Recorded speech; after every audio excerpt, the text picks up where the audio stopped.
과연 누가 호남 홀대를 하고 푸대접을 하고 있는가. 이제 안철수 캠프에서 핵심 역할을 하는 분 중에 호남 출신 의원이 별로 없습니다. 다 과거에 4, 5년 이상 안철수 후보 곁에 있었던 사람들, 좀 호남 쪽과는 거리가 먼 정서 자체가 완전히 다른 사람들이고, 현재 보면 박지원 대표를 포함한 호남 의원들은 그냥 당신들 지역에 가서 거기만 지켜라, 현상 유지만 해라 하는 식이고, 실제로 국민의당 핵심에서 노리는 공약 목표는 보수층 쪽의 표를 노리는 것이거든요. 그러니까 호남에서 표는 잔뜩 받아가 놓고 호남 유권자들의 뜻에 거스르는, 반하는 그런 행동을 하는 것은 그거야말로 홀대고 푸대접이죠. 그렇죠. 그 증거로 볼 수 있는 것 중에 하나가 호남 유권자들께서는 지금 국민의당을 자신들이 만들어줬다 하는 자부심을 갖고 계신 분들이 많은데, 이번에 당명을 아예 벽보와 현수막에서 빼버리지 않았습니까? 근데 그것은 제가 보기에는 안철수 대표는 국민의당 자체에 별로 애착이 없고, 그러니까 민주당에서는 대통령 후보가 될 수 없으니까 당을 하나 만든 것 뿐이고, 일종의 사업가의 단기 프로젝트죠. 네. 그럼 국민의당이라는 당을 강조하지 않는 것은 어차피 40석밖에 안 되고 그것으로는 당을 운영할 수 없으니까, 당선이 되는 경우에 다른 당들과 손을 잡고 할 수 또 있고, 아예 국민의당에서 탈당을 해가지고 나는 어느 정파의 대통령이 아니고 국민의 대통령이다 이러면서 자기가 대권을 쥐고 있다는 것을 무기로 이 정파 저 정파에서 사람들을 긁어 모을 수 있다는 그런 생각을 한다는 추측도 가능한 거죠. 제가 너무 분노했던 게, 일부는 먹힐 수 있겠죠. 호남 홀대론 같은 게. 사실 내용과 다른, 그래서 오죽했으면 이제 이쪽에 계시는 분들이 실제로 참여정부 때 호남 홀대했는지 한번 봐라 하고 이렇게 증거들이 막 나왔잖아요. 저는 그런 생각을 했거든요. 저 지금도 기억나요. 김대중 대통령 제 기억에 당선되고 처음으로 내려간 곳이 부산이었던 걸로 기억해요. 그 이유는 저쪽에도 인정받고 싶었단 말이에요. 사람 심리가. 노무현 대통령도 마찬가지잖아요. 노무현 대통령은 이제 대통령 경선 때부터 광주에서 치고 올라갔기 때문에 그분 자체는 광주가 맞는 대통령에 가깝다. 그래서 그분도 정반대로 참여정부 때 호남분들 굉장히 우대했던 게 저도 기억이 나는데, 말도 안 되는 마타도를 만들어가지고 총선을 이렇게 이겼단 말이에요. 3당 합당 때 우리들 얼마나 분노했는데요. 그래서 그렇게 고립되고 나서 조금씩 넓혀간 거 아니에요. 노무현 대통령 같은 호남 민주당 받아들이고 이렇게 하면서 다 전국화 되려고 하니까 분당해서 다시 호남으로 쪼개버리는 사람들은, 더군다나 정치적으로 이용해 먹는다고 하면은 DJ 김대중 대통령이 그 모습을 이렇게 보고 계신다면, 호남분들은 이제 어느 정도 김대중 대통령 자체가 정신적인 지주니까 과연 호남 홀대에서 국민의당이 만들어진 건지, 정치적으로 이용해 먹기 위해 스스로 호남을 고립시켜버린 건지, 그 판단을 우리 호남분들이 해주셔야 한다고 보는 거죠. DJ 입장에서 혹시나 살아계셨다면 뭐라고 하셨을까요? 지금 상황을 보시고 뭐라고 하셨을지는 딱 단정적으로 말하기 어렵지만, 돌아가시기 직전에 이제 노무현 대통령 모셨던 분들, 또 아버지를 모셨던 분들을 몇 분 모아놓고 유언처럼, 그 당시에 야권이 굉장히 약해져 있었기 때문에 예. 단합해서, 그러니까 과거의 일에 연연하지 말고 단합해서 정권 교체를 꼭 이뤄가지고 이 수구 기득권 세력의 정권을 무너뜨려야 한다. 정권 교체를 해서 그동안에 그분의 업적이 훼손됐던 것을 다시 살려달라 하는 말씀을 남기고 가셨는데, 이제 와서 과거를 들춰가면서 상대를 공격하고 그분을 핍박했던 세력과도 손을 잡으려 한다는 것은 좀 김대중 정신을 계승한다고 표방하는 사람들이 할 수 있는 일은 아니죠. 특히 지난주에 그 박지원 대표께서 햇볕 정책 포기 선언을 이 손석희 앵커 앞에서 하지 않으셨습니까? 그것만 보더라도 김대중 정신과는 거리가 먼 것이죠. 정치 몰입해죠. 어떻게 햇빛 정책을 포기해요? 진짜. 새가 날아든다는 정권 교체를 갈망합니다. 자, 그러면 이제 질문 방향을 한번 바꿔볼게요. 사람이 아무리 뭐 사회적 대의가 있고 정통 야당을 지켜야 된다고 해도 후보가 마음에 안 들면 이렇게 열심히 하실 리가 없잖아요. 위원장님 보시기에 문재인 후보는 어떤 사람입니까? 저는 뭐 문재인 후보가 모든 면에서 완벽하다 이렇게는 말하지 않습니다. 그런 정치는 없죠. 한 분 계셨어요. DJ. 과거 그 삼김 시대 같은 그런 리더의 카리스마를 그분한테 요구해서도 안 됩니다. 지금은 시대가 바뀌었기 때문에 그 시대에 맞는 지도자가 나와야 되는 것인데 저는 이제 지금의 시대가 이 좀 겸손한 리더십, 뭐 자기 자신을 낮추면서 이 국민들께 다가가서 소통하는 리더십, 그게 중요하다고 보기 때문에 그분이 적임자라고 보는 것이고, 다른 건 몰라도 그분은 남에게 거짓말을 하고 위선과 가식이 섞인 그런 행동을 보여주는 분은 아니기 때문에 국민들이 믿을 수 있다는 거죠. 그러니까 과거에는 이렇게 화려한 정치력을 보여주는, 그러니까 좋은 면에선 좋게 말하면 정치력, 나쁘게 말하면 뭐랄까 좀 사기. 그렇죠. 약간 정치적 사기, 그런 거를, 그런 개인기를 구사하는 정치인들이 득세했었는데, 지금은 이제 특히 그 박근혜 정권의 엄청난 국정농단 사태를 거치고 정치인들에 대해서 정말 국민들이 환멸을 느끼신 상태이기 때문에 지금 말씀드린 그런 진정성 있는 리더를 원하는 것이 아닌가, 저는 그렇게 봅니다. 이 방송 나가기 전에, 아직은 안 나갔지만 나올 방송에 그런 이야기 나옵니다. 후보들의 정책을 구체적으로 비교를 해봤어요. 문재인 후보의 정책은 굉장히 디테일해요. 숫자까지 정확해요. 언제까지 얼마를 들여서. 근데 혹평을 받은 것도 있어요. 그 이유가 뭔지 아세요? 못할 공약은 지르지 않아요. 할 수 있는 만큼만 하겠다. 그 주의예요. 그게 이제 흔히 말해서 어저께 광주에서 김성한 전 기아 타이거스 감독이 했던 말입니다. 진정성이라는 표현을 했어요. 진정성에 대해서는 위원장님 인정하시죠? 후보에. 그렇죠. 그게 아주 강점이죠. 누군가를 현혹시키지 않고 진실하게 대하는데, 그런 점들 때문에 또 많은 사람들이 떠나는 것도 사실 아니에요? 글쎄요. 사수를 쓰지 않고 네. 막 대접 안 해주고 그러면 떠나서 뭐 다른 당으로 간다거나 그런 경우도 있지 않습니까? 뭐 그분이 사실 누구 붙잡고 뭐 그런 얘기 있지 않습니까? 대통령 후보 하나 나오면 장관 후보, 총리 후보가 수십 명, 수백 명이 나온다고.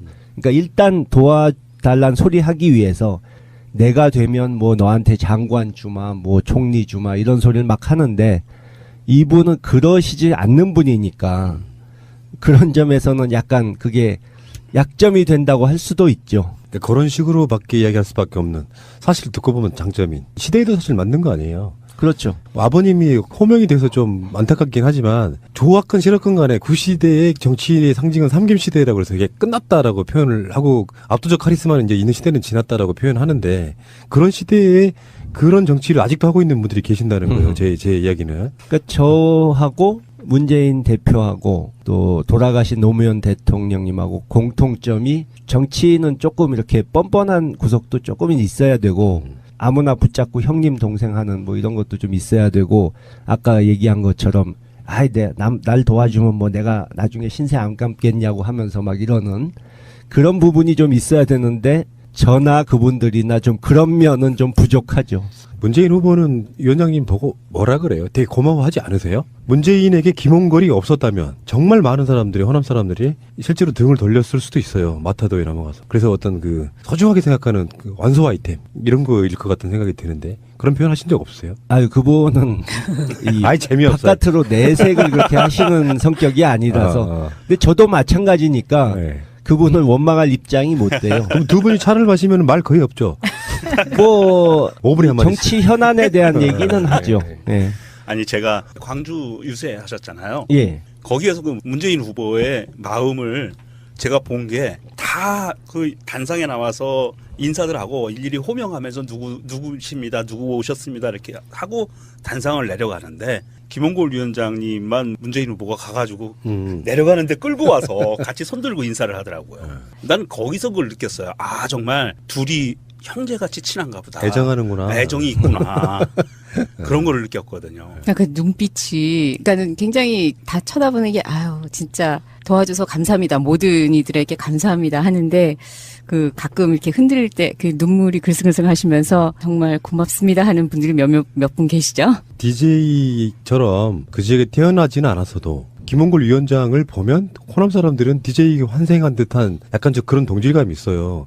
그러니까 한 번도 살아본 적이 없는데 그 지역의 사실상의 주인처럼 돼버린 거예요. 문재인 후보한테는. 그래서 뭔가 이렇게 의탁하고 싶은 그런 사람인 거죠. 그런 면에서 호남권의 표는 내가 다 책임질게. 일주일에 5일은 있을 거야. 이렇게 막 질러버리셨는데 무리하신 거지 지금. 서울에 많이 올라오셔야 되는데. 약속을 지키실 분이니까. 뭐 제가 다 책임진다는 게 아니고 저로서는 할 일을 해야 되겠다 그거죠 그냥. 실제로 그 지역에 지금 현역들이 거의 없다 보니까 그렇죠. 선거 뛰는데 약간 좀 애로사항도 좀 없지 않아 있다고 해요. 예, 네. 좀 많이 있습니다. 왜냐하면 아무래도 현역이 아니면 조직 동원이라든가 여러모로 취약하기 때문에 현역이 있다는 게 중요하죠. 그러니까 제가 광주 서구에 계신 우리 어머니 위원장님 모실 때쯤에서 또 전화 한번 해봤어요. 낮에 지역 민주 좀 물어보려고. 우리 어머니가 굉장히 그쪽에 좀 풍향기가 발달하신 분이에요. 근데 분위기 괜찮다고. 이쪽에서는 지금 안철수에게 말이 많더라. 이게 첫 번째셨고요. 이번에 문재인 될 것 같지? 딱 이 두 가지 정도 얘기하셨거든요. 그러면 우리 어머니는 그 지역의 편견이세요. 제가 봤을 때는 그쪽이 훨씬 더 많이 나올 것 같은 느낌. 그래서 저는 네. 뭐 국민의당을 지금 지지하는 분들 중에 뭐 지역이 호남이든 영남이든 진보든 보수든 이 한번 곰곰이 생각해 보시라고 말씀드리고 싶은 것이 안철수 후보가 수시로 말을 바꾸고 또 뭐 예를 들어 사드 배치, 개성공단, 또 촛불 집회 이런 거에 대해서 없는 근거를 들이대면서 아 이렇게 상황이 바뀌었기 때문에 나도 어쩔 수 없이 바꿨습니다. 뭐 이런 식으로 말을 하는데 실제로는 사실이 아닌 것들을 자꾸 들이대고 있거든요. 너무도 뻔한 것까지도 그렇게 얘기를 하니까 과연 그분이 됐을 때 이제 다들 이 사람이 되면 어떤 대통령이 될 것이다 하는 기대를 가지고 지지하시는 것일 텐데 그 기대가 무참히 깨질 수도 있다. 전혀 생각지 못한 방향으로 갈 수도 있다 하는 점을 염두에 두고 투표를 하셔야 될 것이다 하는 거죠. 아직까지도 총선 때 굉장히 많은 분들이 실망의 표시를 온라인에서 많이 봤는데 나는 그때 칭찬했었어요. 민주당이라는 당을 상수로 두고 국민의당을 변수로 활용했다고 생각을 했거든요. 정신 차리지 않는 야당 큰 집에게 혼을 내려고 했던 그 모습이 저는 보였었고요. 근데 만약에 몇 달 후에 총선을 다시 했다면 완전히 뒤집혔을 거예요. 그렇게까지 할 정도의 그런 마음은 아니었는데 다 똑같은 마음이었던 상황이 돼버린 거죠.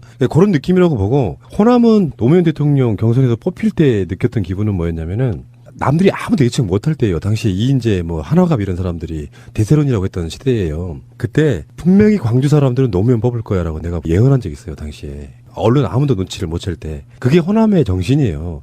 그리고 이번에는 이제 뭐 최근에 이제 위원장님도 잘 아시겠지만 5.18에 대한 민주당의 강령을 바꾸는 문제에 있어가지고 서로 다른 증언이 나왔고 호남 분들이 그런 부분에 대해서는 따끔하게 안철수 후보에게 저는 외면을 해야 된다고 생각합니다.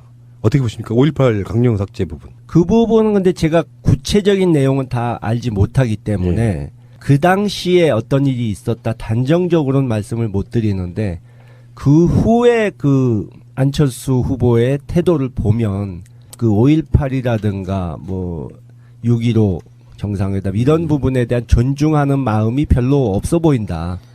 특히 저희 민주당에 이제 와 보시면은 돌아가신 두 분 어른의 사진이 붙어 있고 흉상도 있는데 그 국민의당에 가면 뭐 입만 열면 김대중 정신 어쩌고 하는 사람들이 아무것도 거기는 걸어놓질 않았어요. 안철수 후보가 하여튼 그걸 안 좋아해서 그런 것 같은데 이런. 예, 국민의당 측은 지금까지 그러니까 이 호남 홀대 그 중에 하나가 이제 인사 문제, 호남 유권자들이 실망하신 것이 호남에서 참신하고 유능한 인재들이 발굴돼서 크지 못한 거에 대한 실망감 이런 거가 이 복잡하게 얽혀 있는데 예를 들어서 인재 발굴이 안 되고 키워지지 않은 것도 이 국민의당으로 가신 일부 동교동계 분들 그리고 출신만 호남이지 성향은 새누리당에 가까웠던 예, 분들 맞습니다. 네. 그런 분들이 인재 발굴과 후진 육성을 전혀 하지 않고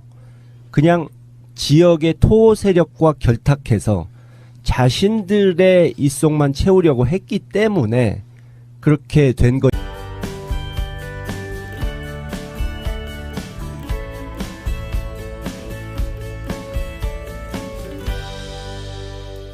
오죽했으면 이제 이쪽에 계시는 분들이 실제로 참여정부 때 호남 홀대했는지 한번 봐라 하고 이렇게 증거들이 막 나왔잖아요. 저는 그런 생각을 했거든요. 저 지금도 기억나요. 김대중 대통령 제 기억에 당선되고 처음으로 내려간 곳이 부산이었던 걸로 기억해요. 그 이유는 저쪽에도 인정받고 싶었단 말이에요. 사람 심리가. 노무현 대통령도 마찬가지잖아요. 노무현 대통령은 이제 대통령 경선 때부터 광주에서 치고 올라갔기 때문에 그분 자체는 광주가 맞는 대통령에 가깝다. 그래서 그분도 정반대로 참여정부 때 호남분들 굉장히 우대했던 게 저도 기억이 나는데 말도 안 되는 마타도를 만들어가지고 총선을 이렇게 이겼단 말이에요. 3당 합당 때 우리들 국민의당을 자신들이 만들어줬다 하는 자부심을 갖고 계신 분들이 많은데 이번에 당명을 아예 벽보와 현수막에서 빼버리지 않았습니까? 근데 그것은 제가 보기에는 안철수 대표는 국민의당 자체에 별로 애착이 없고 그러니까 민주당에서는 대통령 후보가 될 수 없으니까 당을 하나 만든 것 뿐이고 일종의 사업가의 단기 프로젝트죠. 네.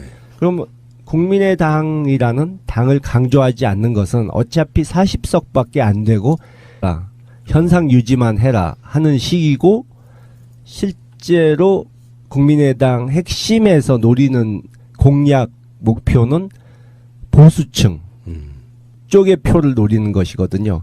그러니까 호남에서 표는 잔뜩 받아가 놓고 호남 유권자들의 뜻에 거스르는 반하는 그런 행동을 하는 것은 그거야말로 홀대고 푸대접이죠. 그렇죠.